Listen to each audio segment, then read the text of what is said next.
All right, welcome back. It's now 3 minutes past 7 a.m. Before you leave your house, let's talk politics. But before then, let's talk about the weather forecast. What do we have today? The weather update. Yeah, it's still cold. Today is not that cold as compared to yesterday. All right. So how about to take a look at the weather forecast, Director?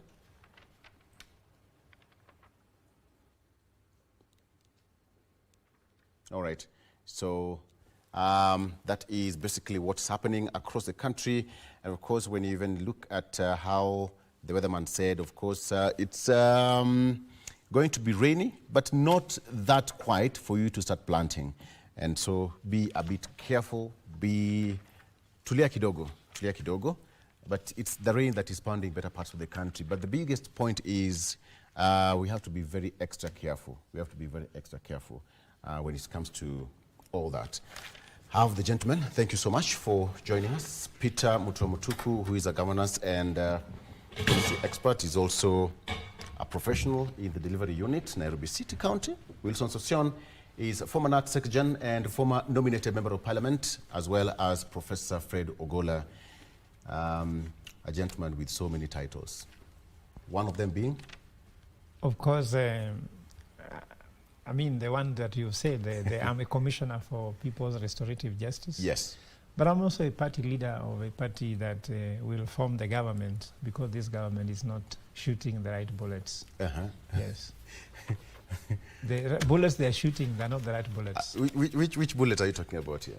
You saw the bullets that is on the front page of the Star. Is Yes. is the gun jamming or something? I don't know.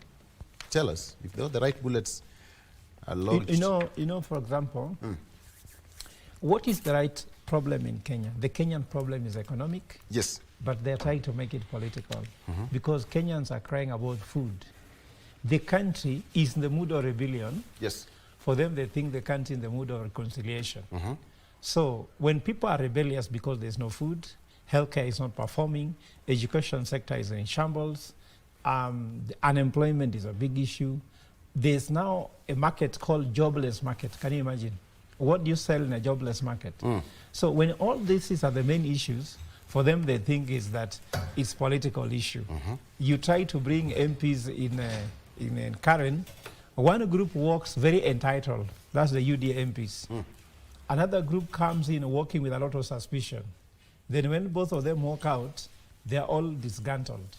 So when you see the front page saying that there's rebellious MPs, the MPs must just rebel because they're trying to shift what has been their ways of operating. Because Victor, if you just look at the following statistics, you run for MP of a constituency, you spend 100 million shillings to win the seat, because I'm sure that's the numbers around there. When you come back, you are given a salary of around 800,000 shillings. And then everybody who is first-time MP wants to live in Karen or Muthaiga, you take a house mortgage, minimum 30 million. So 30 million mortgage for 5 years, because no one can give you a contract for 25 years, yet your MP term is 5 years. Now, to service that mortgage, you'll be spending how much? Maybe 500,000 shillings in servicing it. Then you take a car loan of around 15 million. Usually you're broke. That's why sometimes the MPs can be called in State House for very shameless amount of money. Someone can even take 10,000 shillings because it can actually help you replace a tire.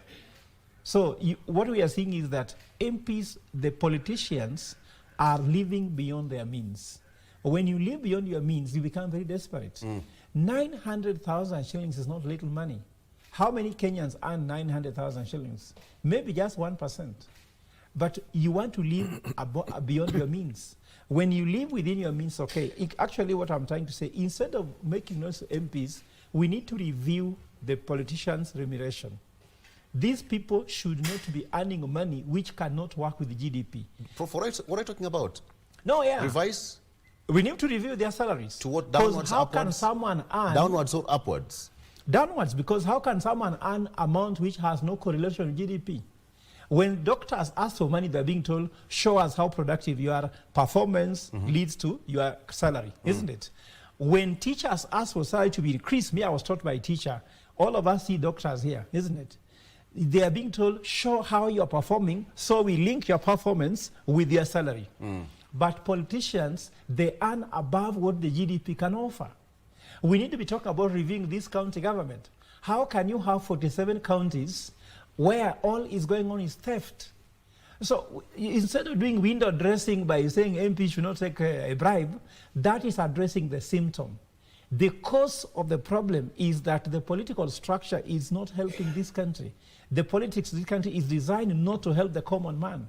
It's to create jobs for the politicians. They become wealthy while Kenyans are just in squalors. Victor, there's something called in Latin, causa causarum. The cause of causes. Let us not scratch the surface. When you go to a doctor, they give a proper diagnostic. What is the problem? Giving you Panadol when you have a headache cannot help. Painkillers cannot cure anything. So according to me, the current issue was politicians trying to show us they are doing something. They are doing nothing. In fact, after that, the MPs went to parliament. If the MPs are serious, what rebellion are they talking about? Impeach the president if you're not happy. You have a baton, then you make noise. Oh, I have a gun loaded, then I'm saying, this man is disturbing me. He wants to kill me. Say, I will shoot you. Let the MPs, if they are serious rebellion, the best rebellion to give to Kenyans, impeach the president because the country's mood is one term, but for us we are saying half term. So if the MPs are serious, if they were insulted, in fact, if the president said a lie, let them call the president in the house, prosecute him, and impeach him. If they can't, let them shut up. Because MPs, in the front page, they talk very harsh. Huko chini wanaongea na preso, kuna vile wanagain. So let us not be cheated here. It's on the front page of the Star newspaper and on the front page of the Daily Nation. MP's bribery scandal now, there is a crisis to that. And President forms multi-agency team on war against EACC. There is CBK, there's KRA, there's DCI, Office of the DPP, etc., etc. And now, some of them say this is sabotage. Furious MPs cripple House business and paralyze committees in show of defiance. There was no quorum yesterday, and the Speaker had to postpone the House sittings. Lawmakers threaten Speaker with no confidence votes to force them to act. According to the Daily Nation, there is now prosecution bit of it, which is now rising calls for the President to submit evidence to charge the MPs, the rogue MPs. And finally, the retaliation is that MPs vow to exercise their power of budget cuts to hit back on executive. This is a point of blackmail. The President give us the list, Sosyon, give us the list, name the culprits, or retaliation is looming. I think I'm a happy man. Good morning. Good morning. Karibu. I'm a happy man because for once there is a resolve to fight corruption, and it must begin somewhere. It must begin big. It must be serious. So the president making repeated statements, and the president's statements are not propaganda or rumors. They are premised on credible, reliable information and data. And addressing a PG and telling them as it is a good beginning. Number two, he has signed a proclamation to lay out government framework of fighting corruption. This country for long has decided to create harmony with corruption. We talk of alleviate, reduce. We don't talk of totally eliminating. It must be eliminated. And that is not going to be a cup of tea. It is going to ruffle the status quo. Yeah. And corruption is not institutional. It's not collective. It is individual. It's perpetuated by individuals. And those as an individual, there is nothing wrong with facing the law. So yes, there is nothing wrong as an individual with facing the law. No, you can't say corruption. You can't say corruption not institutional. It is institutional. No.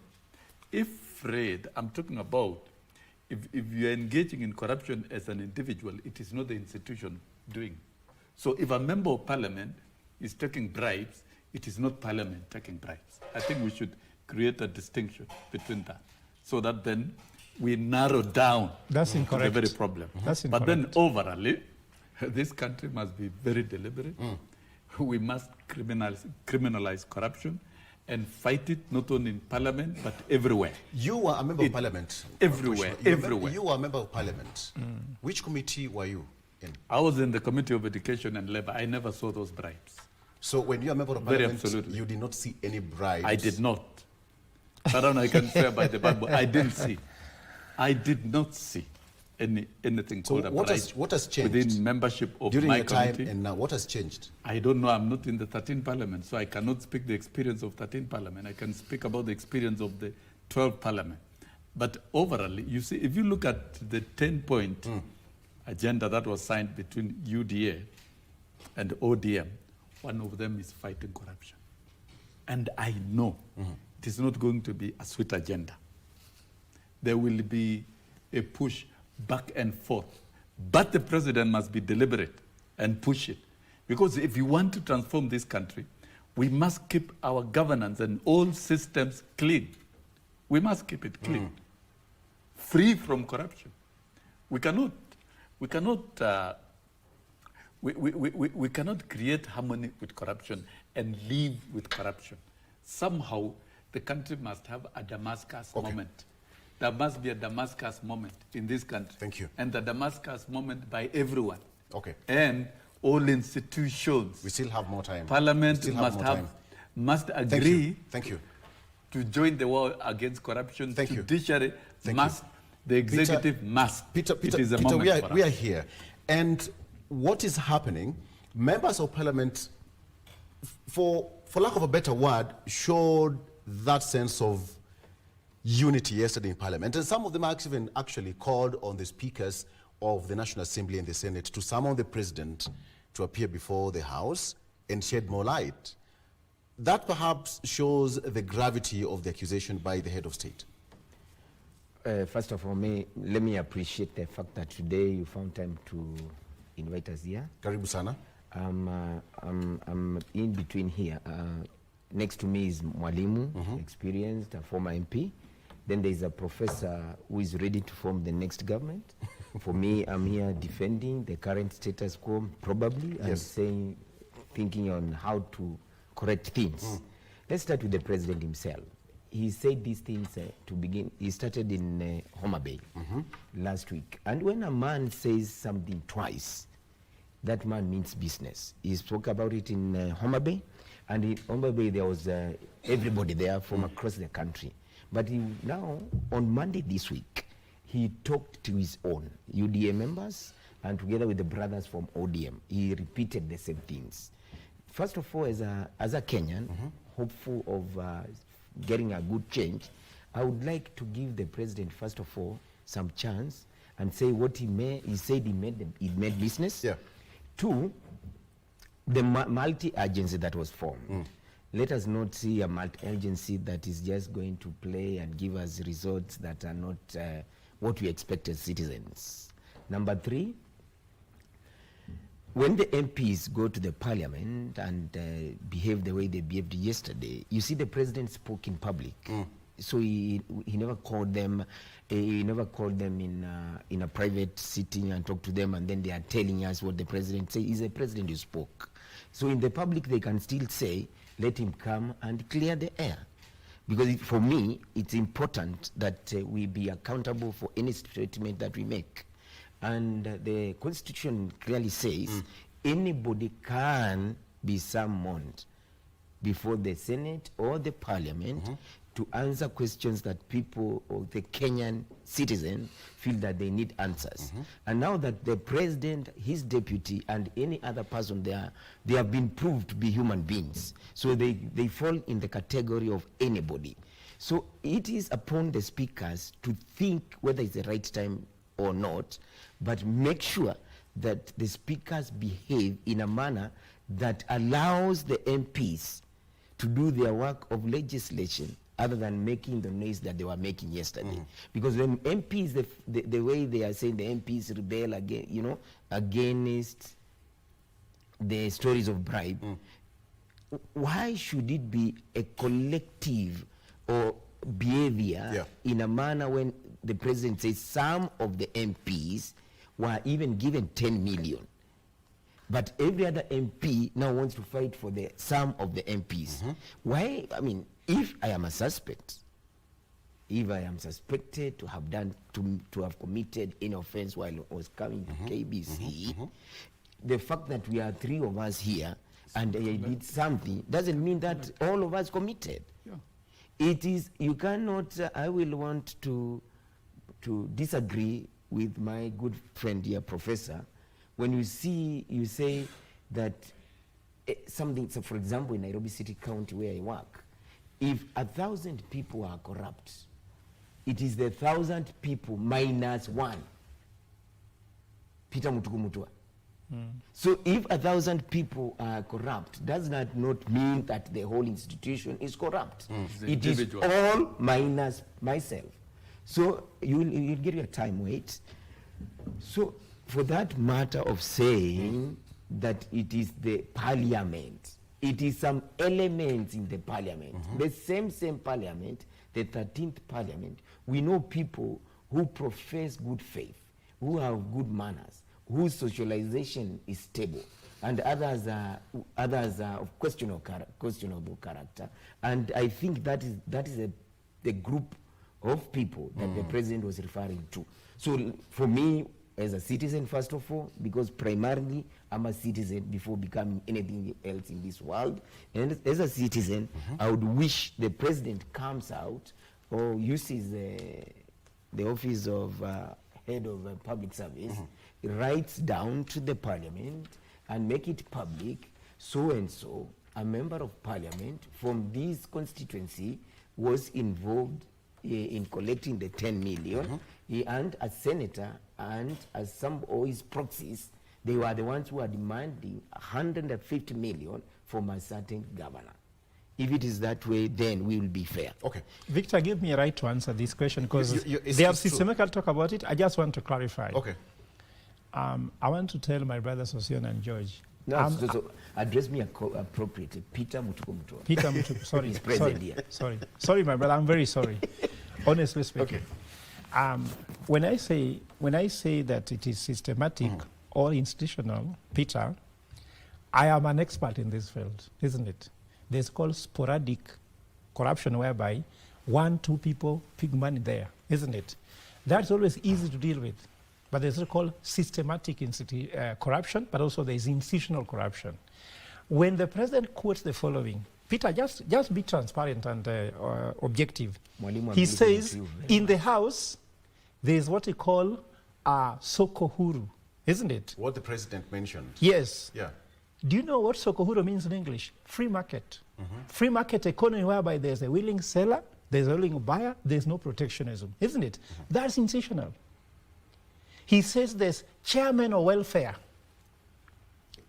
In every committee in parliament, there's welfare, isn't it? The Speaker of the National Assembly said MPs are village ATMs. That's why they need money. They need CDF to be able to finance everything in the village. When you saw now the report coming later, how nearly all MPs have not complied. In fact, the Auditor General says that they only highlight those who have met the threshold of around 100 million and above stolen or unaccounted for. We know that he says for every bill passed in Parliament, money must be paid either so that the report goes A or B. These are not my words. That passes a test of institutional. I respect your opinion, isn't it, Peter? But let me tell you what, everybody is entitled to their opinion. You understand? But opinion is the lowest level of knowledge because in epistemology, there are levels of knowledge, isn't it? Like revelation is the highest coming from God. But there's what we call inferential knowledge, which is based on facts and evidence. It sits higher. Me, I'm giving you now one based on facts and evidence, quotes from them. We said here before, and I've said before, Al, that MPs are, that place is what is called horse trading. Money, the things go where they are. Let me talk about evidence. Finance bill. MPs passed it in the morning. When the president rejects the clap, do they have head of their own? Otienda Molo said, we passed the budget for you. We passed the finance bill for you. For who? For the president. He was saying in the House yesterday. We passed the House levy for you, isn't it? Not for Kenyans. Are you hearing those words? They are supposed to present to the people. They are passing a budget for the president. You get me? The budget should be the Kenyan president. Can I respect that MP after those words? What I'm telling you, Victor, this country needs disruption. I appreciate that you're saying you believe in status quo.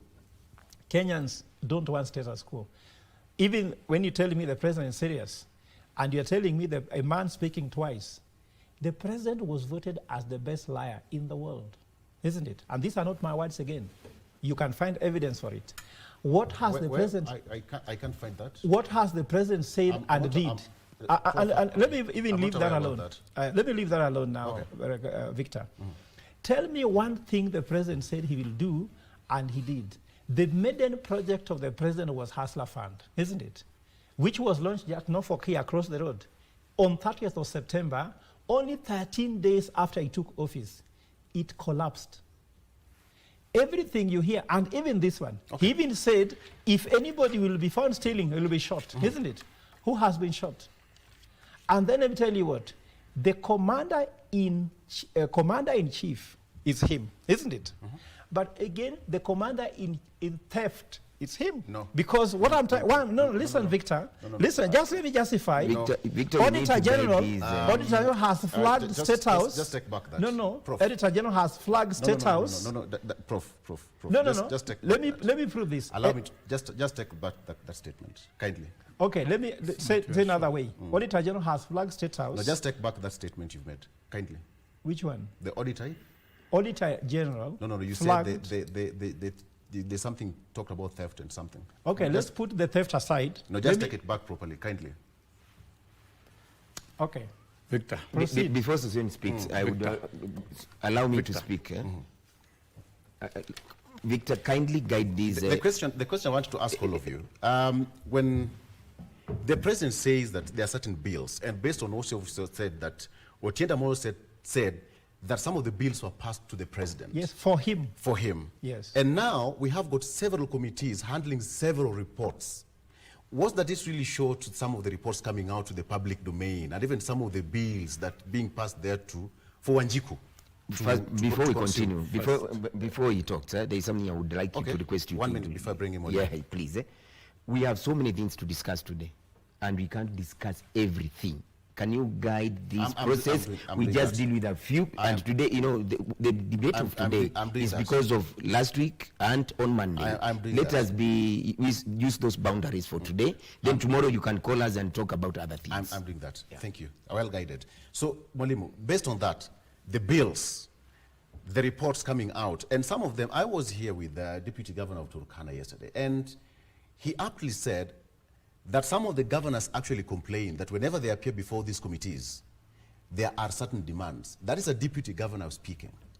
So what would that really show to the reports getting out there for Wanjiku to consume, and even some of the bills, and some of the laws that we are now running on as a nation?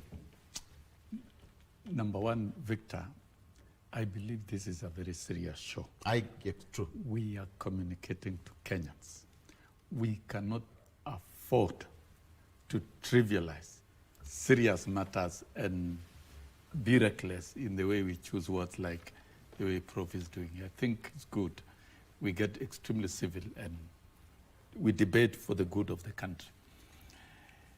For bills to pass in Parliament, it does not require any inducement. Because where there is inducement, then it means they have vested interest.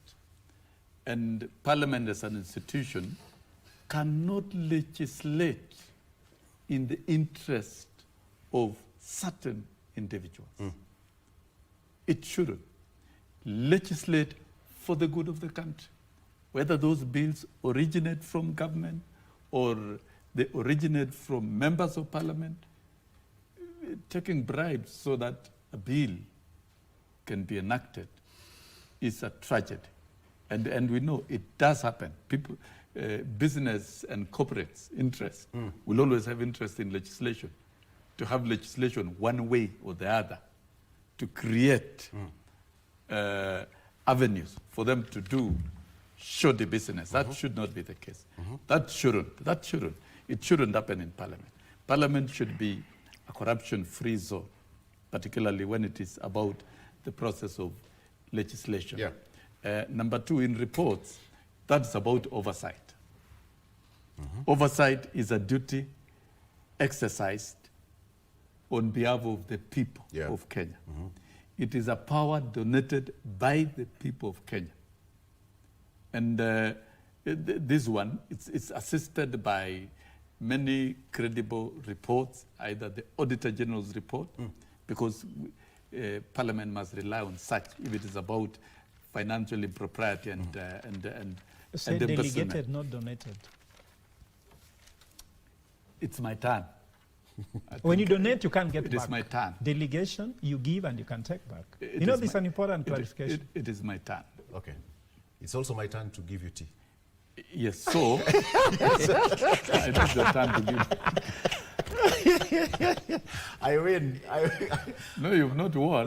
No, he has won. He has I won. have won. I like your smile. Wait, Yes. You are the honor of the show.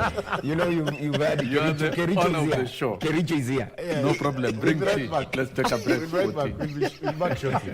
Bring Kericho. It's tea time. Okay. No. For me, mark my word, a wash.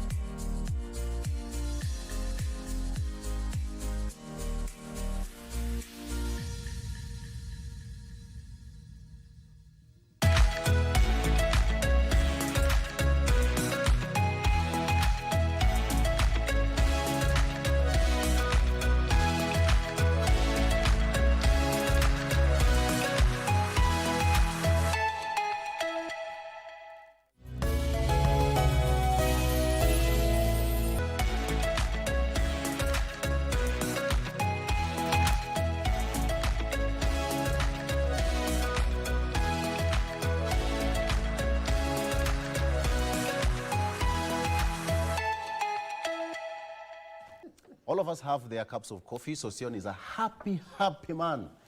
I must say, are you happy? I'm happy. Very good. So, I have to give you a minute so that you yeah, give me a conclude minute. what You you're asked saying. me a question. Thank you. What happens in Parliament, in legislation and reports? The reports are always very detailed. They inform the public. It's accountability to the public in terms of oversight. And once adopted by Parliament, the recommendations therein must be implemented to ensure Yes. efficiency in running of government. The executive arm of government, of course, is oversighted by Parliament. So then, when it gets to points of inducing the committees, for example, if that allegation, it has been proved it is true in terms of money, then it means the reports are supposed to be doctored. And if reports are doctored, then it means the oversight of Parliament is compromised. The role of Parliament in oversighting institutions, in conducting investigations, in generating reports, Yes. in interrogating parties and making recommendations should not be compromised. And it should be honest reports. And so when you hear of Senate, governors, when they are summoned over a number of issues, Yes. they must part with some money, and that in some committees, there are chairs of welfare. I think that is sinking too low. If it is happening, it should stop. Okay. And the president, within the 10-point agenda that was signed with ODM, UD and ODM, one of the items is corruption. And corruption must begin somewhere. And I think, to me, it has begun in Parliament. And Parliament, the 349 members of Parliament and 67 senators have not been classified as all of them corrupt. Fingers have been pointed at some who are taking bribes and who are engaged in these practices. So there should not be collective defense in Parliament. Parliament is not a union. It is an institution of representation of the people. So we should narrow down to those individuals who are involved. Thank you. And the leadership of Parliament should take it upon himself, the House leadership and the leadership, to address that particular matter. Parliament should be a corruption-free zone. The executive should also be a free zone in corruption and judiciary. Thank you. So it doesn't mean that some other arms of government are being protected. You know, this gentleman, starting with you, Peter, to show the seriousness of this allegation by the president, yesterday actually he even announced the formation of a multi-agency. You know, the CBK is there, KRA is there, DCI is there, Office of the Attorney General, etc., etc. This perhaps somebody, we might see it as a very slow move, or somebody say that, is it going to yield any? But when it comes to a point where the DCI boss is involved, CBK is involved, KRA, we have got, you know, EACC and so forth. And so, I mean, we are now looking at the seriousness of this matter. And MPs, on this other hand, are also saying that, you know what, we are going to be condemned blanketly and we are going back to Mwananchi.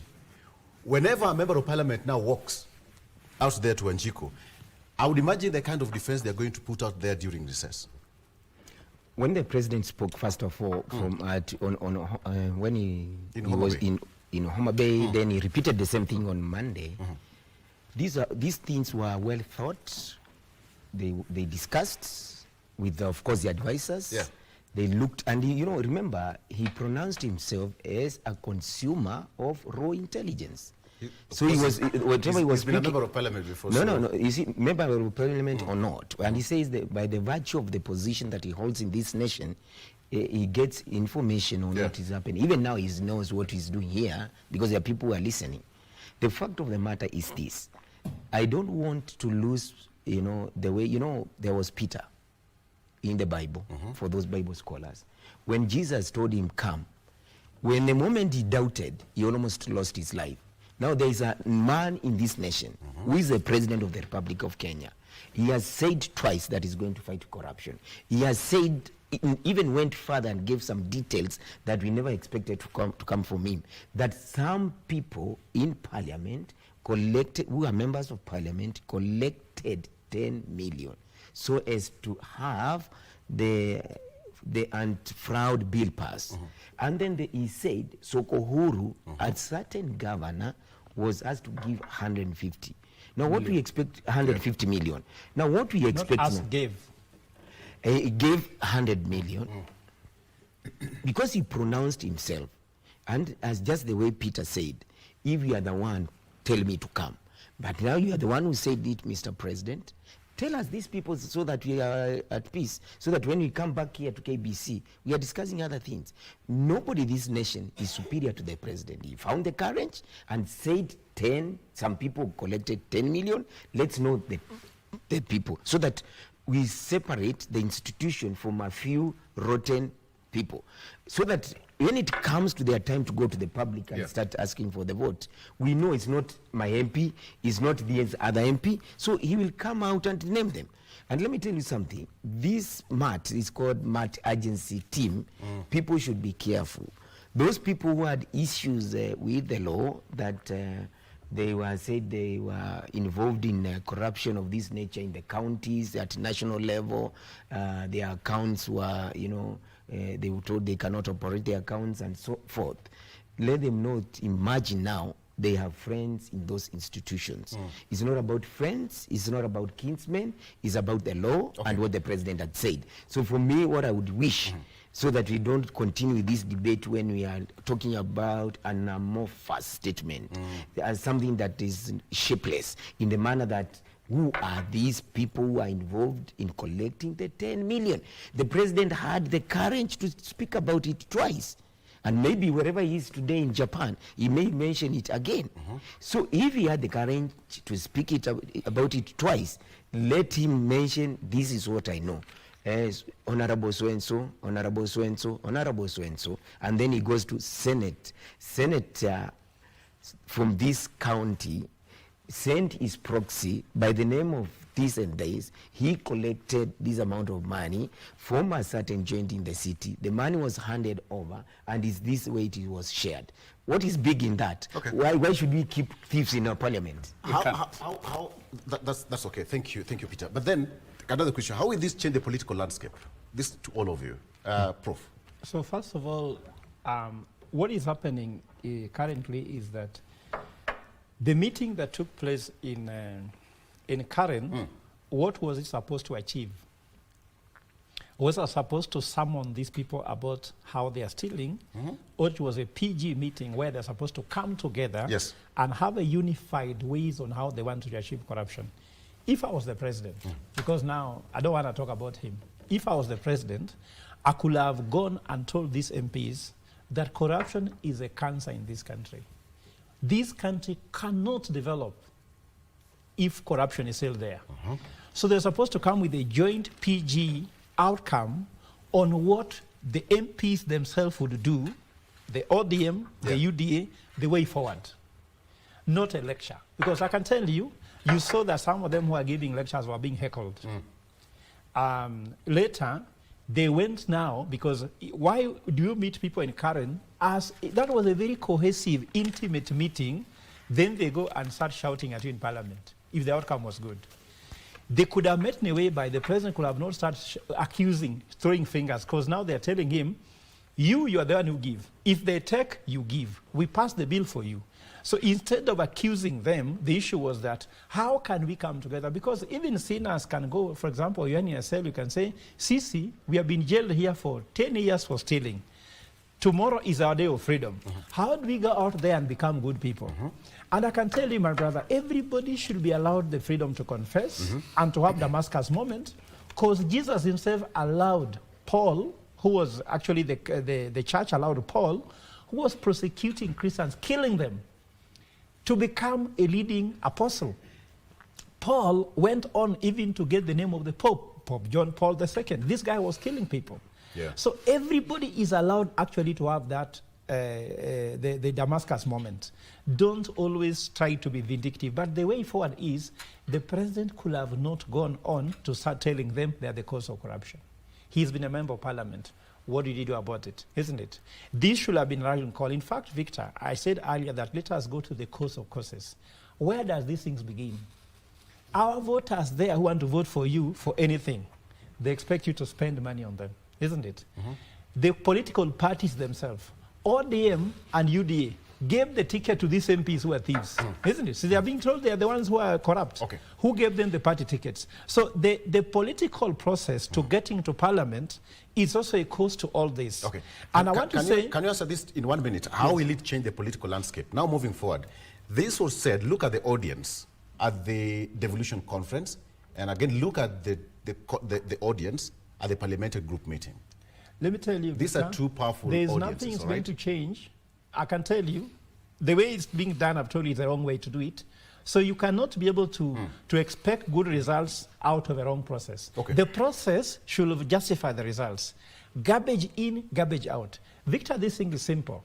There's called input, output, outcome, impact. So by setting a multitask force, these two forces that I'm saying my brother Peter has faith in, this is a washing machine. You know what a washing machine does? They wash the clothes, but the clothes still going to be used again. They get dirty. You bring them back, isn't it? So there is no outcome here because the process is wrong. Because what I'm trying to say here is that the president says he knows who is stealing. Let them get arrested. Let him order the people to prosecute the people who are taking bribes. Let us not waste time on who is, which multitask forces have been set. It began with Moi. He set all the task forces we know of and commissions. No results were seen with them. Mark my word, there's no results on this one. You know, Victor, Professor is elected to be a pessimist. I'm not elected. He is elected to be a pessimist. You have elected, you have decided. And I think it's proper English. He needs to go back to some English class. And For me, Victor, I'm being for attacked me, personally. I see And optimism. you don't tell I him to see withdraw. optimism. That is a personal attack. No, there's no. But I allow you. You've Me, I have no withdraw, problem. withdraw, elected is Professor. your No. choice. Withdraw Just that continue. Withdrawn and Me, I'm apologize. easy. Okay. Now, I'm easy. Kenya must have a Damascus moment on matters corruption and everything else. Professor said we must disrupt the status quo. How do you disrupt if you are extending kids' gloves to those who are supposed to help to fight corruption? The meeting at Karen was parliamentary group to advance the 10-point agenda, including the NATCO report. We saw presentations by Agnes Sani on the implementation of the framework of the 10-point. One of them is corruption. We saw a presentation by Professor Makau Mutua on restitution of people who have died between 2017 to 2025 from demonstrations and other things of self-determination, because that must be done. It's the right thing to do. And when the leaders spoke, did you expect the leaders to massage their audience when there are serious issues? Call it as it is. And I think they did it. As a leader, speak truth to power. Say as is. The president said it. And we've seen the auditor's report on loss of money, even in CDF. That one, don't ignore. And we cannot ignore auditor's report. Me, I don't ignore. It is a serious one that must be addressed. If we are losing resources, wastage of resources, and corruption is not just loss of money. Corruption is also way of doing things in office, operating outside integrity. And so, when the president calls out, that's the president of the republic, and he's talking. Yeah. You cannot bastardize by engaging in collective noise in parliament. I don't agree with parliamentarians what they are trying to do. I think it is time for them to reflect and ask questions. Now that the president has shown the lead, can parliament join the president in helping the country root out corruption in public institutions? Because it is the members of parliament who will scrutinize and audit every office. And they shouldn't spare. Parliamentarians should not spare anybody in the executive who is involved in corruption. Okay. And the institutions that are supposed to work, like EACC, of course, we have talked about EACC. It doesn't have prosecutorial powers. It doesn't have adequate resources in terms of money. It doesn't have adequate personnel. Probably this is the time to do it. And that is what that joint committee, chaired by the president, should be able to handle, so that the different arms that are supposed to deal with corruption are enabled to do so. It's a beginning point.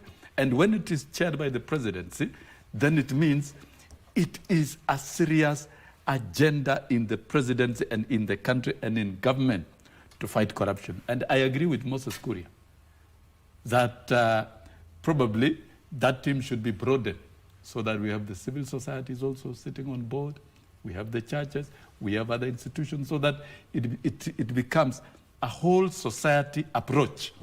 We can improve it from where the president has Victor, designed. just allow me to ask him one question. So You want to ask him? So Yes. Victor, Maybe I don't need ask a you then question yours. now. I don't need a question. Allow me to finish. It could be important.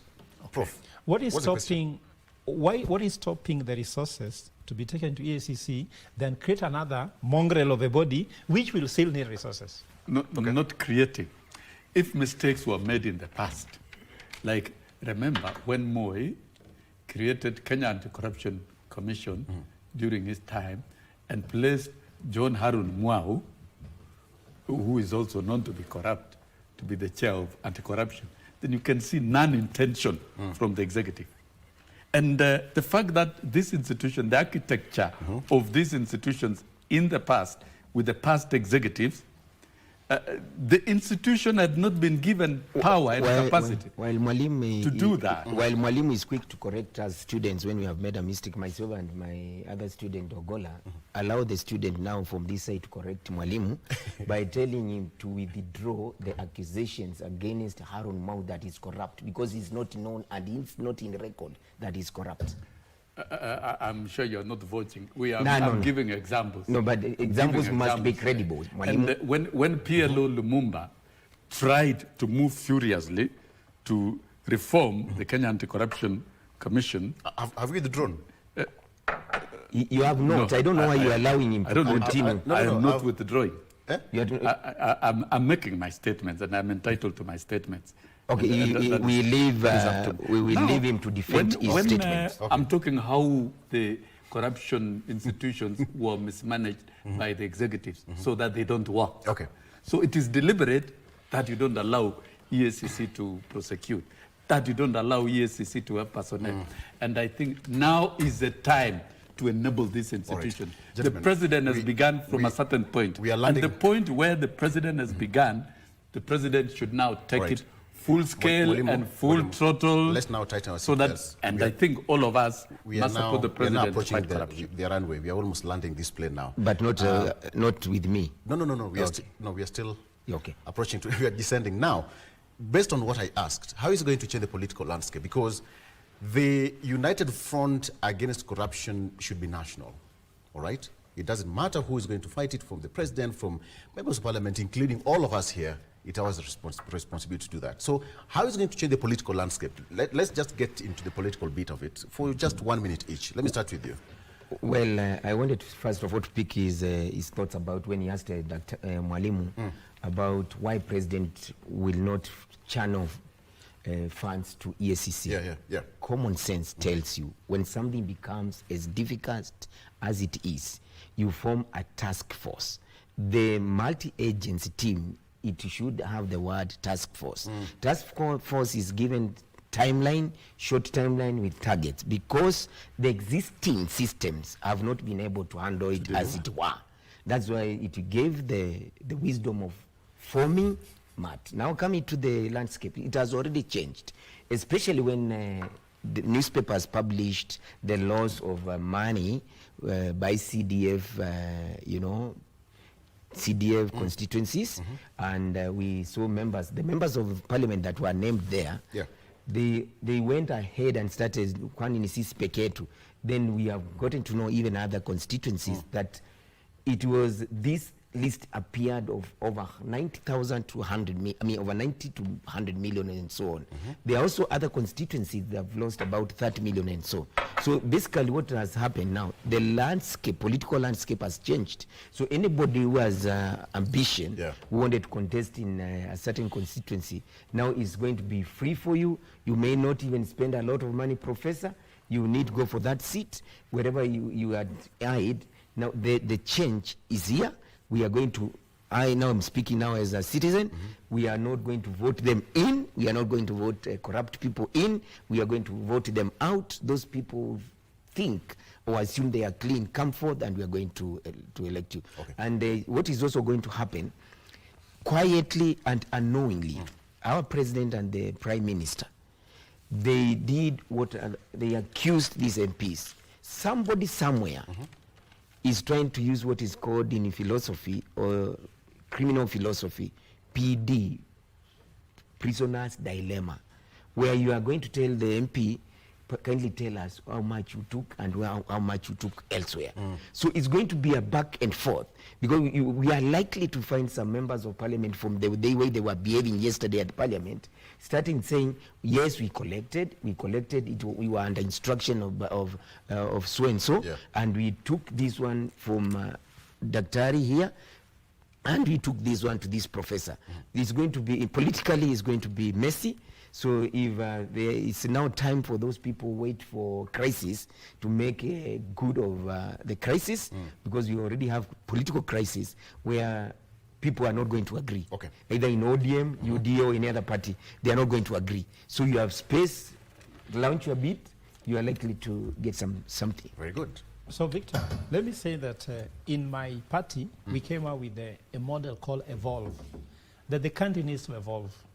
And evolve is a 6-letter word where E means economic turnaround, V means value addition, O means optimize talent, L is leverage strategic partnerships, and that's where I want to speak to, where we talk about lean and clean government. Lean and clean government can be impetus for so many investments. For example, Victor, if you are sitting in New York or in London and you are reading the front page of a newspaper, will you bring money here? Do you know how many people want to come to Kenya?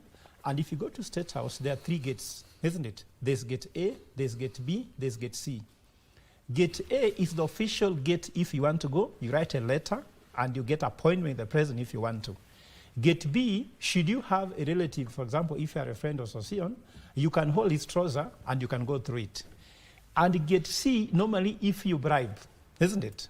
And those brokers are there. So I have looked at the statistics done by Transparency International.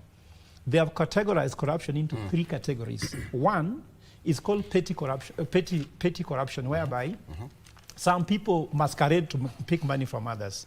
The second is called grand corruption, where there are people of power in the state who use those powers that they must be given money so that something happens.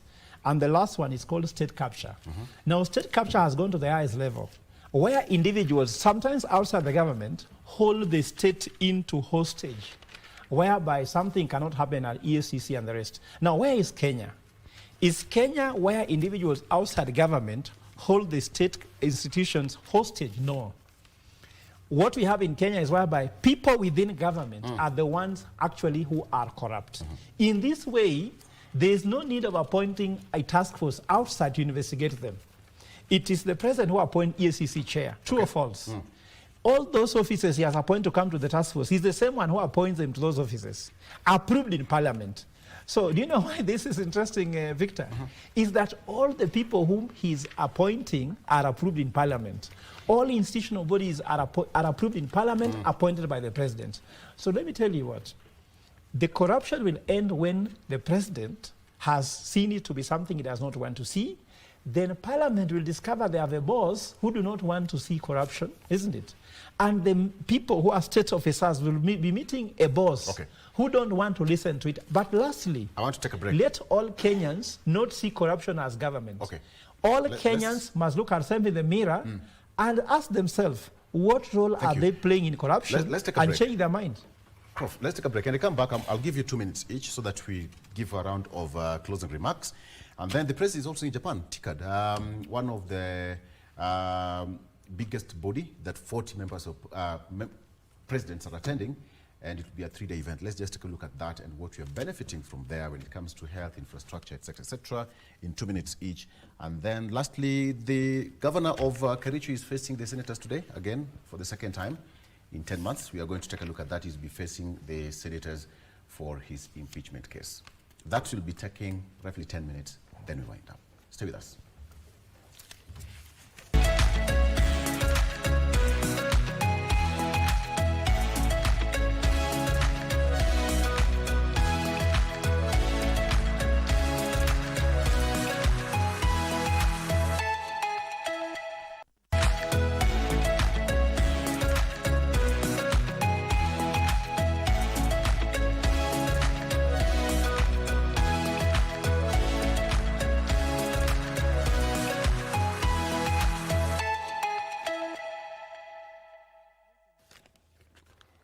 Okay, so let's 1 minute each, closing remarks, gentlemen. It's been a very good run. We've discussed matters of national politics. I think this is very important for us. Let me start with you, Sosion. 1 minute, kindly.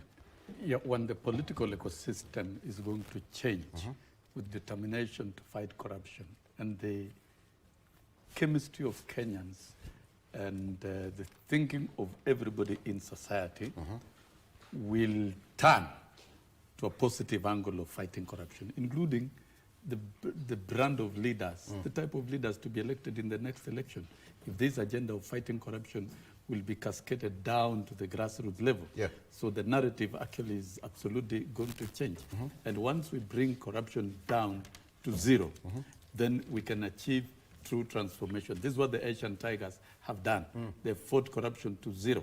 In countries like Malaysia, for example,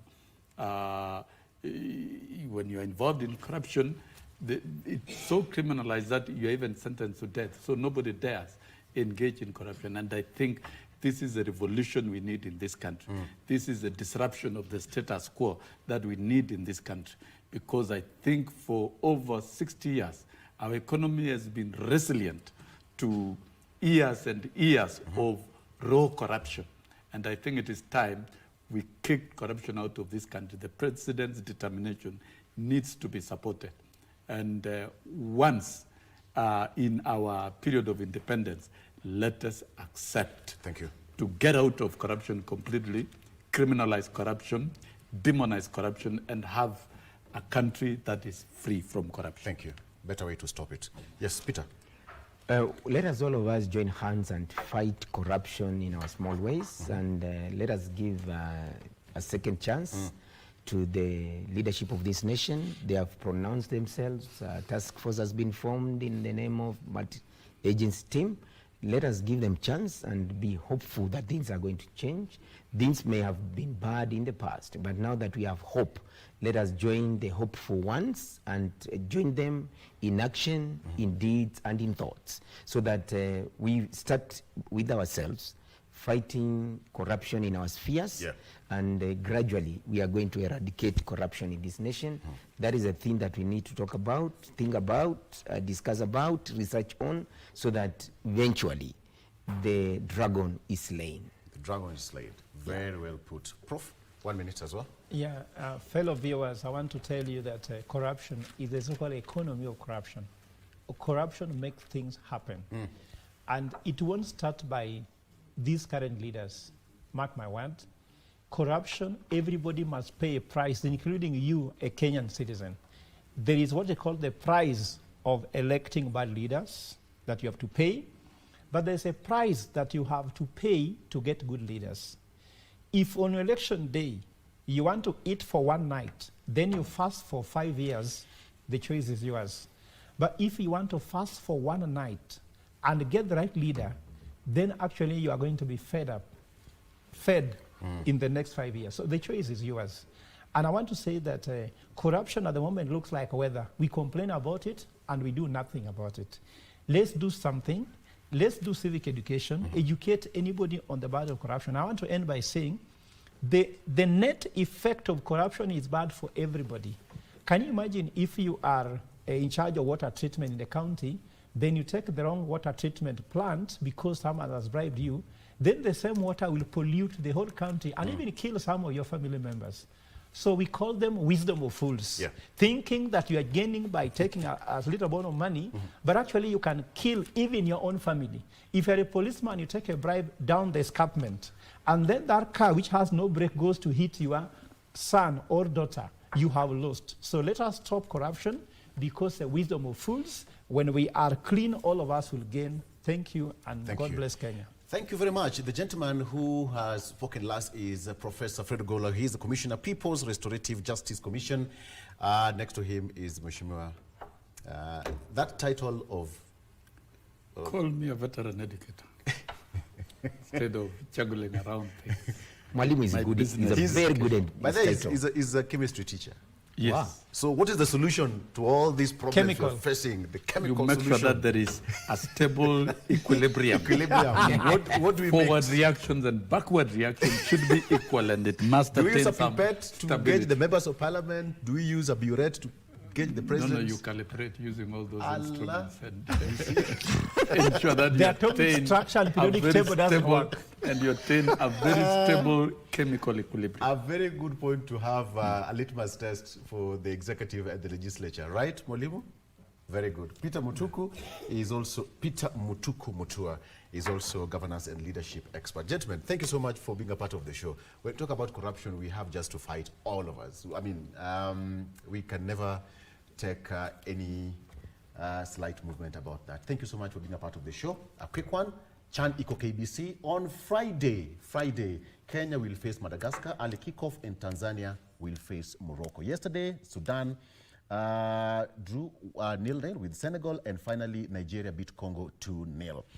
My name is Victor Lo. Thank you so much for being a part of the show. Bye-bye. Good morning.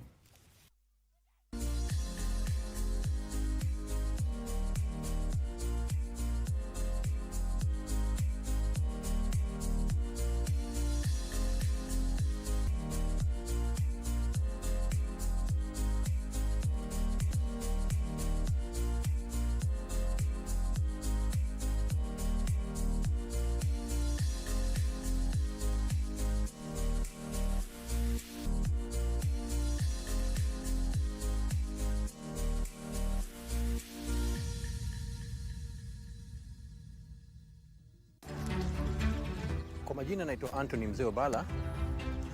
Hiki ni kikundi ambacho tulianza 2009. Nilikuwa na ile morali ya mpira, nikasema wacha nichukulie dimension ya mpira na niangalie kama naweza kuza talanta. Kwa sababu ukipata pale juu, si ati mtu atakuwa amejua kucheza mpira pale juu pasipo kupitia hapa chini. So kwanza tuangazie grassroots, na hapo ndio mbali niko. Na mbali na kuangazia grassroots kucheza, tunafundisha vijana vile wanaweza ishi, kubadilisha tabia na pia kujaribu kuangazia mambo ya conflicts. Tulianza na watoto wa miaka 12 na 14, watoto karibu 40. Sasa kama hapa pale tuko, tuna vijana kuanzia miaka 10 hadi 24, 5 na watoto zaidi ya 150. Kwa wale ambao nilianza nao saizi, kuna wale ambao wako Gor Mahia, kama kuna huyo Mala, kuna ule John Ochieng ambaye saizi ameenda Zambia, kuna Toby Otieno ambaye yuko USA saizi, kuna Maingi ambaye ni polisi saizi, anacheza polisi. Then wasichana pia kuna msichana ambaye yuko Viga Queens, Zitek ina wasichana 4. Majority of them wako Kisumu All Stars hapa hivi. Na pia katika hiyo timu ya under 18 kuna mmoja pia ametoka hapa yuko kwa hiyo timu. So tunaweza sema wachezaji karibu 50 kwenda juu wako mahali na wanaweza weka chakula kwa meza.